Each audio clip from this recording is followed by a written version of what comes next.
that I did say that I felt that the parliament, the 10th parliament was ruined. And we have been stuttering along with great difficulty, and we have all come again to the great expectations with respect to the developmental program of the budget proposed by the government for approval by the House.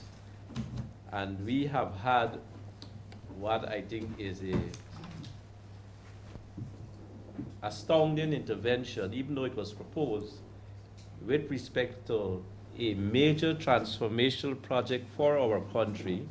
Infrastructure, as you know, sustains and propels the country's economy and its development.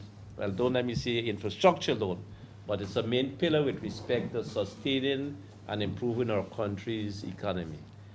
And in the presentations tonight on my ministry, the Ministry of Public Works that is, we have surprisingly been unable to convince the Parliament, that is the opposition in fact, that the sums requested for the Cheddi Jagan International Airport modernization project,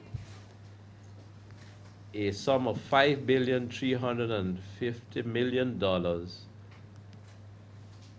all has been cut from the budget, and the head related to that, the 313 transport head. The main issue, as I'm saying, is are the arguments or discussions. It might have been the latest of the hour, the fact that it was midnight, the witching hour, the fact that people started talking and lost their way along in their trends of thought, the fact that egos seem to have played seemingly a major part in the presentations, because members on the other side kept going around to all other issues not related specifically to the head, which was under discussion, and a general debate more or less ensued under the head.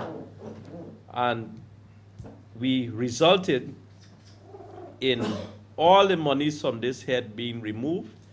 It affects hinterland and coastal airstrips, an amount of $175 million. Well, I don't have I will have to get the listings for you, but all the hinterland airships, we maintain 48 standing airstrips in the interior of our country, and we have to respond to issues related to mining and forestry, transport for the hinterland communities, including our indigenous Amerindian communities.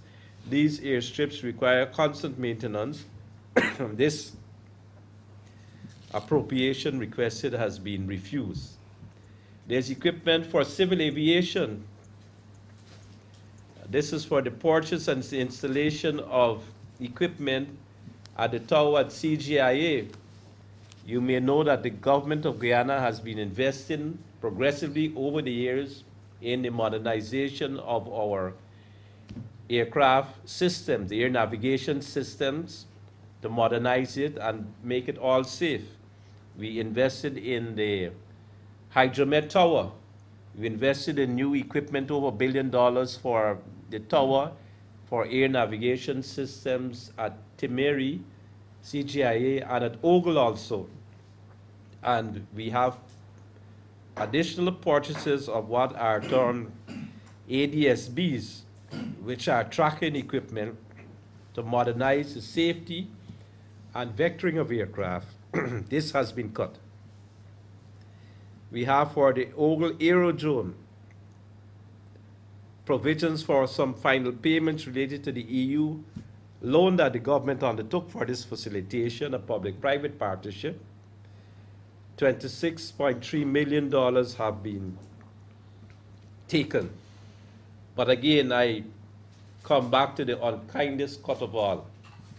This is the removal of all the monies with respect to the CJIA modernization project, a project which Guyana, and I say Guyana, agreed with the government of China. There was a high-level meeting between Guyana and China at a Caribbean China Developmental Financing Summit, where a Chinese vice president came, where there were large sums of money being made available at that time, and where projects had to be proffered and accepted by the Chinese side for financing.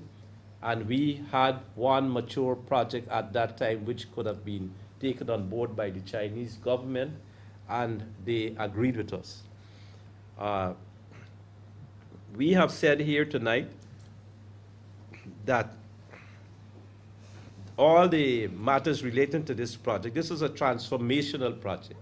We've said that there are capacity constraints at the CJIA. We've said that we'll be out of the window in which certain types of efficient aircraft could land at CJIA. We said that there are capacity constraints with respect to the size of the terminal building, its comfort and its safety. We've said that there were geometric and capacity constraints with respect to the length of the runway, that it had to be extended by 1,000 meters. This has all been accepted and approved by IATA, ICAO, and all the organizations which relate to international civil aviation. And here it is. We, in this honorable house, still honorable, in our greatest wisdom and with all information proffered and examined. In fact, we presented the contract and documentations with respect to this matter since last year, and the House approved the initial financial sums in last year's budget with respect to this project. So apparently there were issues with respect to some members on the other side's ability with respect to being able to count. But we can't turn the house into Sesame Street. We can't, this is a serious matter. I want to say, as Minister of Public Works, how profoundly disappointed I am in this matter. Profoundly disappointed. I want to say again, it's unbelievable. It's unbelievable based on the trend that we were following. And I again want to point to issues of ego and wanting to leverage and perhaps wanting to extract certain concessions and issues of moving the goalposts and issues even while the discussion, which should not have been entertained, was on the way. But I'm too hard to say much more now. So maybe I'll ask the Honorable Finance Minister on the financing side. Is more expert in these matters. Thank you very much, Robeson, and colleagues of the Cabinet, ladies and gentlemen of the media. For almost all of the life of the 10th Parliament, much concern has been expressed about the opposition's apparent reluctance to use its one-seat majority in a responsible manner. And there exist a multitude of examples of this one-seat majority being used in an irresponsible manner, sometimes even a tyrannical manner. Minister Benn spoke of the tyranny of one. Let me say, though, that there are a few things that could have prepared us as a country for what we witnessed today. I believe that towards the end of today's sitting, we witnessed the most irresponsible display of how this tyranny of one can act. Why do I say this? The developmental merits of the Cheddi Jagan International Airport modernization project are clear for all to see. Minister Robeson Benn has elaborated eloquently on the compelling necessity of this project, and I don't intend to repeat any of what he said. Important stakeholders in this country, including the organized private sector, have expressed their strong support for this project, recognizing the private sector growth, the growth in private sector activity that will be catalyzed by this project. The manner in which this project will transform Guyana as the destination for international travel and for transit international travel, and indeed transform the East Bank corridor, part of the development of the East Bank corridor. A modern airport comes with economic activity, shops, restaurants, banks, etc., at the Timeri end of East Bank, creating jobs for people who live on the East Bank, people who live in Linden, etc. Jobs and business opportunities for all of those people. So the developmental merits of this project speak for themselves. The opposition tabled a motion to cut this project entirely out of the budget. Mr. Greenidge tabled a motion to cut this project's allocation of $3.5 billion to $1, and Mr. Ramjattan tabled a motion to cut the $3.5 billion to zero. 3.5 billion, sorry. But my apologies, $5.3 billion. My apologies, 5.3 billion. The demerits in their proposal to cut this project are many. First of all, like I said, the project is a good project. But secondly, this very House approved the inclusion of this project in the 2012 budget. This House, in which this one-seat majority was already in place, last year approved the inclusion of this project.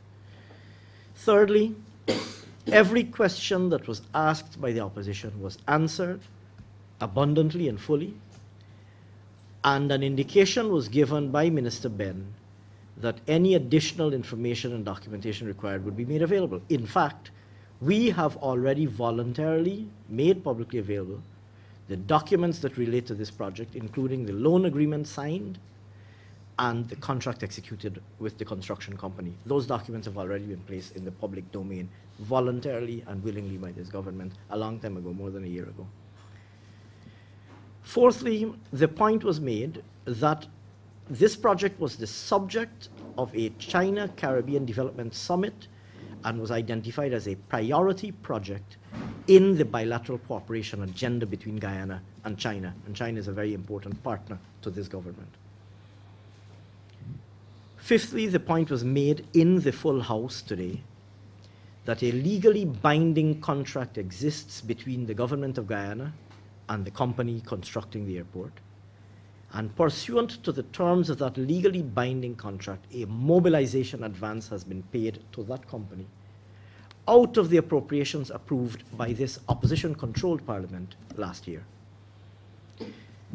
And then finally, well, all of those arguments having been made and statements and offers of additional information, assurances of additional information having been made in the parliament, the opposition still moved their cut.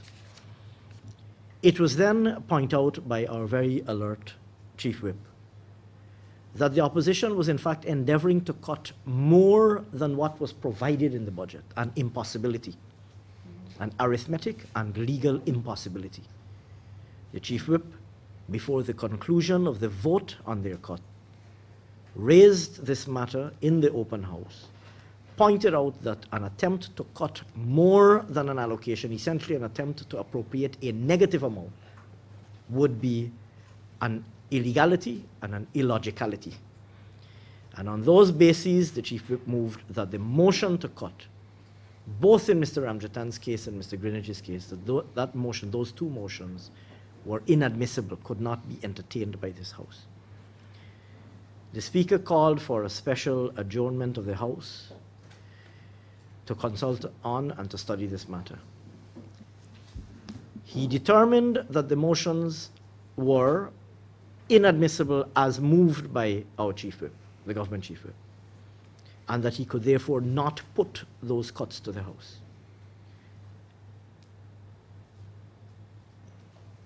What would one expect a responsible opposition to do?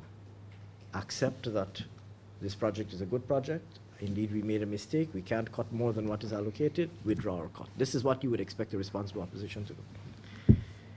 This opposition, this irresponsible opposition with which the people of Guyana are saddled, elected instead to withhold their approval of the entire air transport program in the capital budget. Now, that program doesn't only include the Cheddi Jagan International Airport. It includes final payments in relation to the Ogle Airport. It includes air navigation equipment for the Civil Aviation Authority in Guyana. It includes rehabilitation work to our major hinterland airstrips. All projects that go to the core of Guyana's air transport infrastructure and air transport mechanism. So this irresponsible opposition, refusing in the persons of Mr. Greenidge and Mr. Ramjattan to accept the mistake that they made, persisting now with not just a cut of the Cheddi Jagan Airport, but of the entire air transport capital program, then withheld their approval, mobilized their numbers, used, like I said, in the most irresponsible display since the 10th Parliament commenced, used the one-seat tyranny to withhold approval of the entire program, entire capital allocation for air transport. Now, this isn't only a matter for the Parliament. Rehabilitation of hinterland airstrips affect hinterland communities. Every day, planes go in and come out of hinterland communities, only if those infrastructure are in good repair. Every day, the cost of accessing a hinterland community, of taking goods into a hinterland community, is affected by the state of repair of our hinterland airstrips. So much so that in the list of items identified by the private sector as their priority areas of concern for Budget 2030, hinterland airstrips was in fact the second highest priority identified by the private sector. The organized private sector of Guyana said hinterland airstrips would be one of our two highest priorities. This point was also made in the Parliament, but the opposition still persisted. And so the sum total is that we now have a result where the entire capital allocation for air transport is cut, and you heard what that allocation included.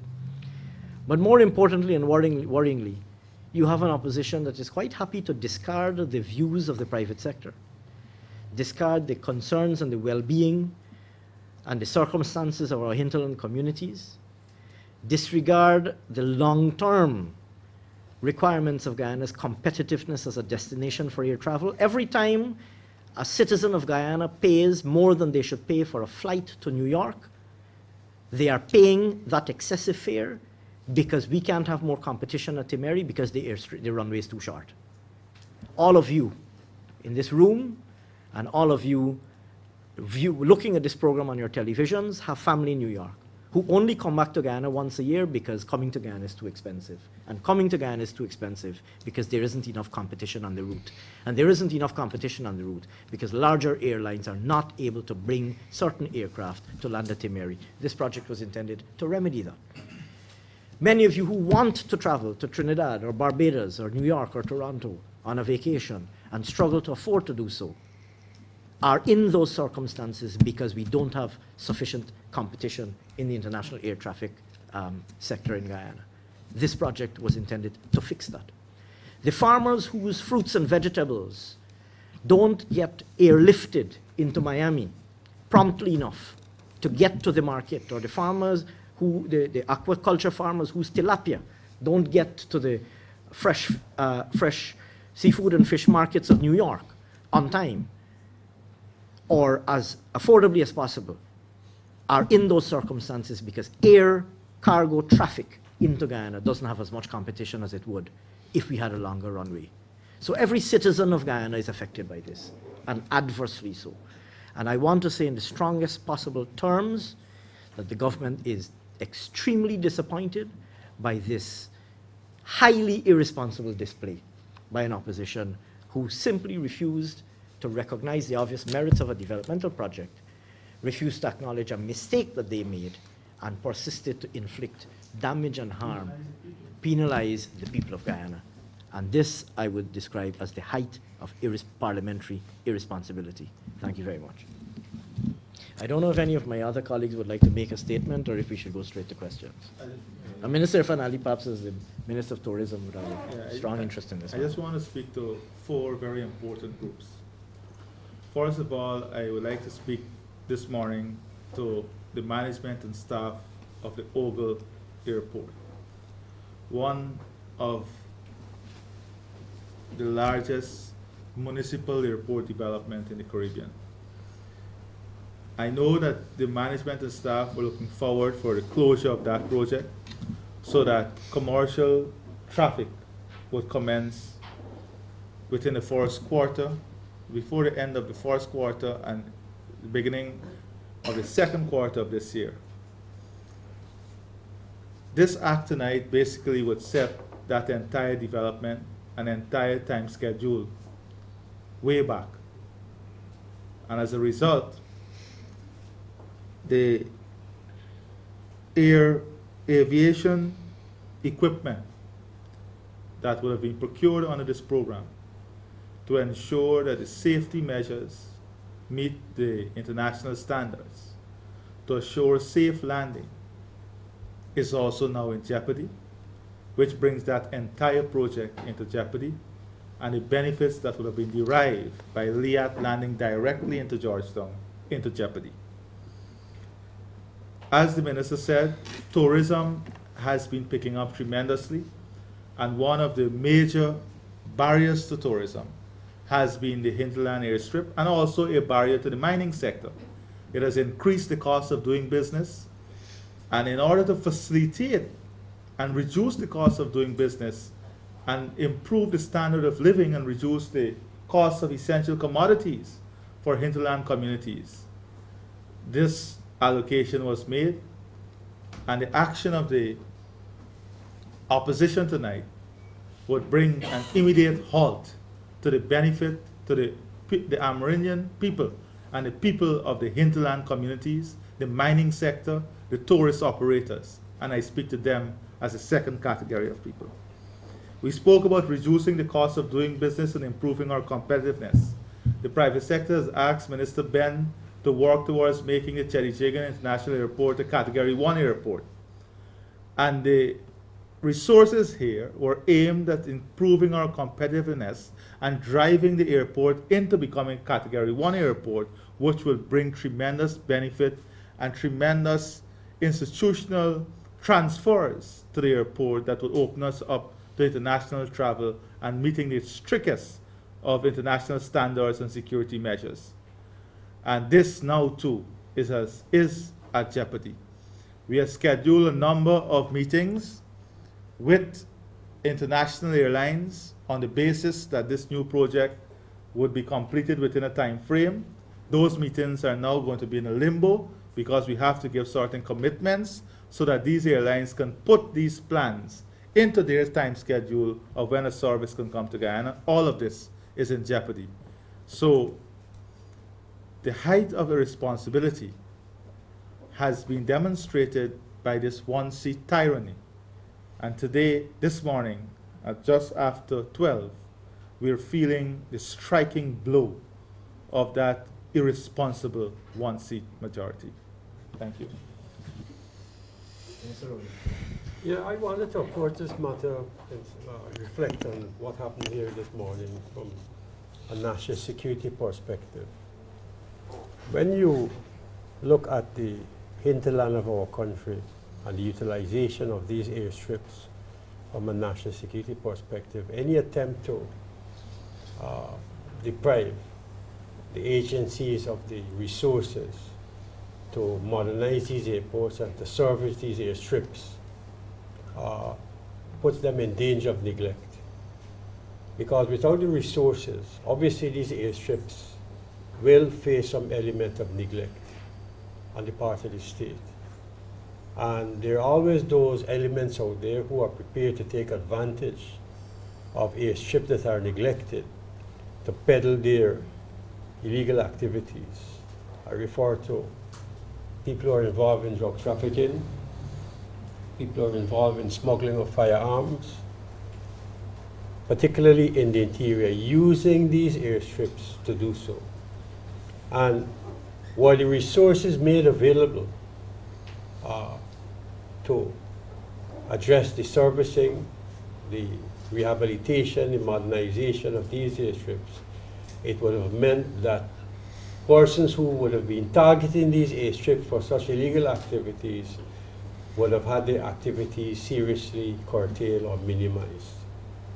So we have to look at that from a national security perspective. The other thing that struck me is this.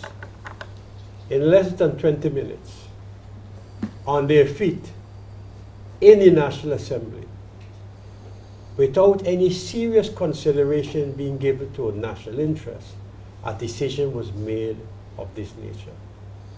Moving from modernization of Cheddi Jagan International Airport to such massive other projects in less than 20 minutes. An opposition that claims to be responsible stands up and makes a decision that is not only the CJIA modernization is going to be in the chopping block, it's going to be the other projects linked to the local air transport situation. It's unbelievable, as somebody said. How could an opposition standing on their feet in 20 minutes make such a quantum leap from dealing with the CJIA modernization to the entire air transport section? It's almost amazing. I don't know in which country, which has the resources, which has the wherewithal to do so, where the people would not welcome a project of this type. I know many countries in the Caribbean who would like to have a modernized airport. Here in Guyana, obviously a modernized airport is anathema to those in the opposition. And I think it reminds me of the American serial called Where the Wild Things Are, as far as the characterization of the opposition is concerned. This is vintage Greenidge at work. Vintage Greenidge at work. Imagine them claiming that it was a typographical error in terms of the number. This is gross incompetence. Many times they accuse this government of incompetence, but here is an opposition which claims to have the best brains in the country, engaging in a high degree of incompetence to allow this situation to come to where it is. I think this is a sad day for Guyana. I think it's a very sad day for Guyana. We are not happy about it. We are not happy about it. We want to share the joys with the people of Guyana. We don't want to wear sadness with the people of Guyana. But we have to fight. I don't believe what we witnessed this morning is the end. Tomorrow we will see if they commit themselves to further cuts as they have said they will do. Thank you. But the point must be made that they made a mistake, the AFC made a mistake, the APNU made a mistake, and they were fully prepared for the people of Guyana to suffer for that mistake that they made, without any consideration whatsoever. If I could just add to my comrades' voices. Just from a procedure point for the public to know a little bit more the details in that, Mr. Ramjattan put forward several motions on April the 12th. He appeared to pay no attention to observe that he was cutting more than what was in the budget. And Mr. Greenidge's motion that was tabled on the 16th, he also did not observe in the haste that he was also taking out more than what was in the budget item.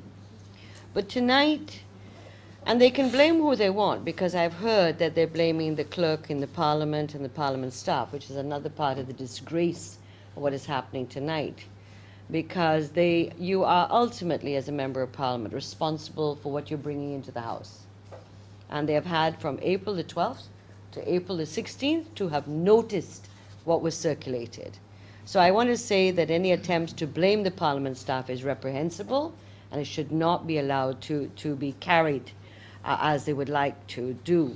The second issue has to do with what happened after the disgraceful, shameful, reckless behavior of this opposition, was that they callously said to us, well, bring it back. You can bring it back. They said the same thing on the night when they cut this specialty hospital from India. Oh, what y'all carrying on about? You can bring it back in supplementary. This behavior is unacceptable. And tonight, we have seen the APNU and AFC being totally undressed naked and bare in front of the Guyanese people for what they are. Reckless, anti-national, anti-patriotic. And we've seen the collusion between Moses Nagamutu and Greenidge, Carl Greenidge. I could give the Creole phrase to describe how close they were, but I don't want to go that far. I leave that to you. But the thing is that the marriage of convenience and the marriage between AFC and APNU has been totally unveiled tonight. And therefore, the Guyanese people will judge them. But these projects are for the betterment of our country and the betterment of our people. And that the Guyanese people must know, as my comrades have said before, that egos and vitriol and hatred won over what was patriotism and national development tonight.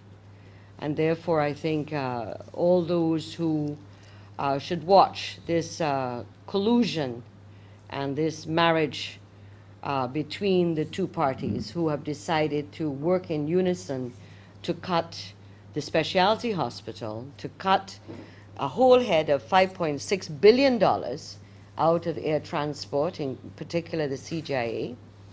And tomorrow is another day. Tomorrow there are also motions to cut. And what is one of the cuts they're proposing for tomorrow?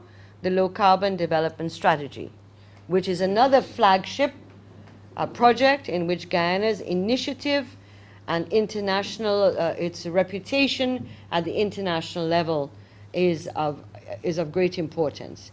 The last lick and last point I want to make is that, and why I brought out the point of the callous response, oh, you can bring it back, is that when such things happen in parliaments, they leave scars, and they leave, and they send signals out of our country that this is not a place to do business, because the government they're working with and making arrangements with are at the mercy of a reckless, anti-national, anti-patriotic opposition who can't see beyond the tip of their nose in terms of seeing the interests of our people. And therefore tonight, although we have lost $5.6 billion and particularly under the CJIA, the real losers in this instance are the people of our country. And the repercussions are not going to be felt tomorrow. They're going to be felt for a long time, because people are going to wonder when they come to make investments in our country, whether this is a stable and a secure place they should be coming to. Let me say quickly that I have repeatedly made the argument that the National Assembly of any country consists of the largest collection of the elected representatives of the people of a country and the largest collection of national leaders in a singular forum.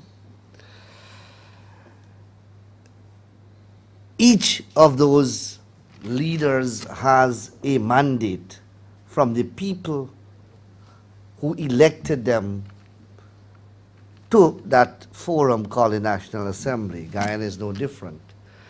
And that mandate is at all times to do what is in the best interest of the people and of the country. Not a single argument can be advanced to justify the cutting of these budgetary allocations, not only the Cheddi Jagan International Airport expansion program, but for the different heads that these budgetary allocations were supposed to fund. For example, the acquisition of equipment that is considered to be vital for air traffic control. Now that is vital to the safety of every single traveler.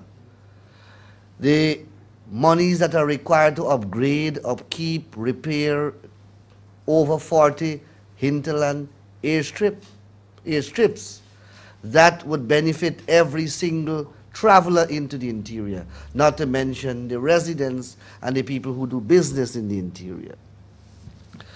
So that there is absolutely no basis upon which this thing can be justified on the ground of national interest, the welfare of the people, or on any other logical, sensible ground.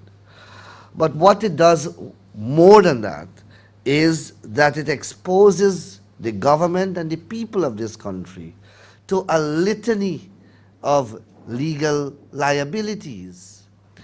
As the cuts in relation to the specialty hospital would expose us, this one here exposes the government of Guyana to legal liabilities, being party to a contract that now, through no fault of the government cannot discharge the obligations which devolve upon the government under the contract. And there are heavy penal sanctions which are going to flow, quite apart from damages that may be awarded by a court for non-performance of the contract. You have built in the contract the issue of liquidated damages. Even Mr. Ramjattan, in his presentation, referred to the rate at which the contract speaks to liquidated damages. So that is another dimension that they are exposing the people of this country to. Now, when a judgment is awarded against the government of Guyana, where do we get the money to pay? It is again the taxpayers' money that will have to be utilized to deal with this liability. I hark back again also at this point in time to the fact that all of this is taking place in the face of a ruling from the Chief Justice which says very clearly that they have no power to cut the budget.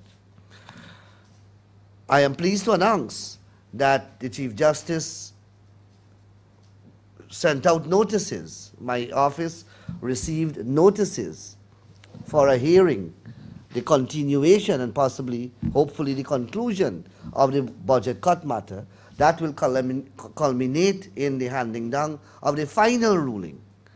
I believe the notices we have received fixes the matter for the 8th of May. That's some 2 weeks or less than 2 weeks from now. So we have a whole host of ramifications that are going to flow when that final ruling is handed down, if it is to be a repeat of what the preliminary ruling says. But the opposition, in conclusion, continues to violently assault the projects that are designed to develop this country. Trinidad, they have a brand new airport. Dominica, they are constructing an airport now. Barbados, they just completed an airport. Jamaica, they have an airport.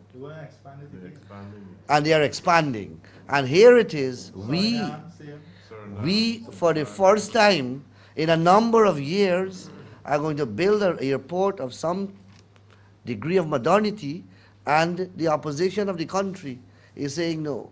Many countries would like to be in the position that we are, but they don't have the financial wherewithal. Well, we have an opposition that continues to be a cross that every Guyanese have to bear.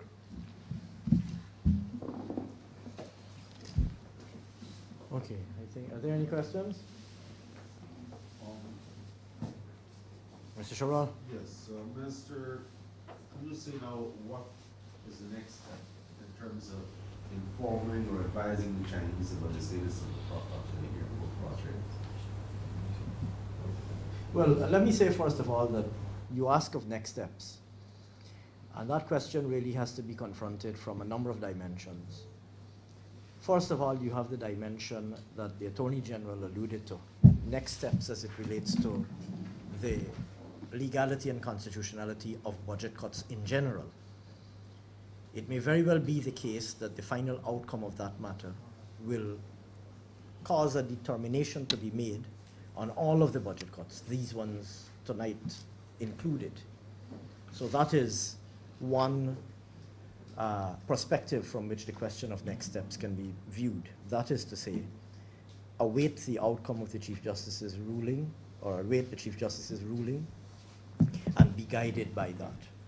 Recall, of course, that he has already made a preliminary ruling which concluded that cuts by the opposition, such as made last year, are unconstitutional. So that's one perspective.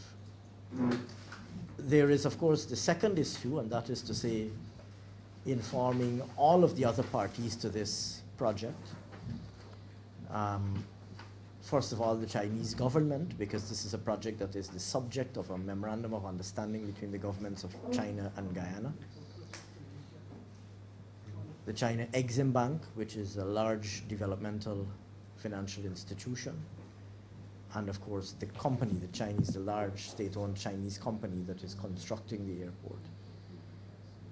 Well, of course, what transpired tonight would be in the public domain by tomorrow. So whether or not we inform them, although we will, as a matter of courtesy, bring this matter to their attention, they will be aware, if they're not aware already, they will be aware of these developments. We would then have to together put our heads together on our side, be guided by the Attorney General's legal advice, and indeed put our heads together with them, the other parties to this project, to determine how best to address it.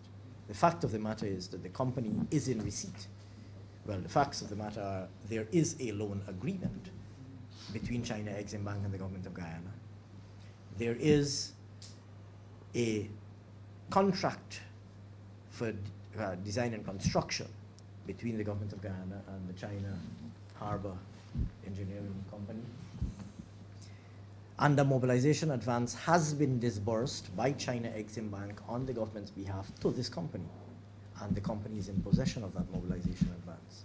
So all of those dimensions would have to be considered, supported, of course, and guided by the Attorney General's legal advice, and ultimately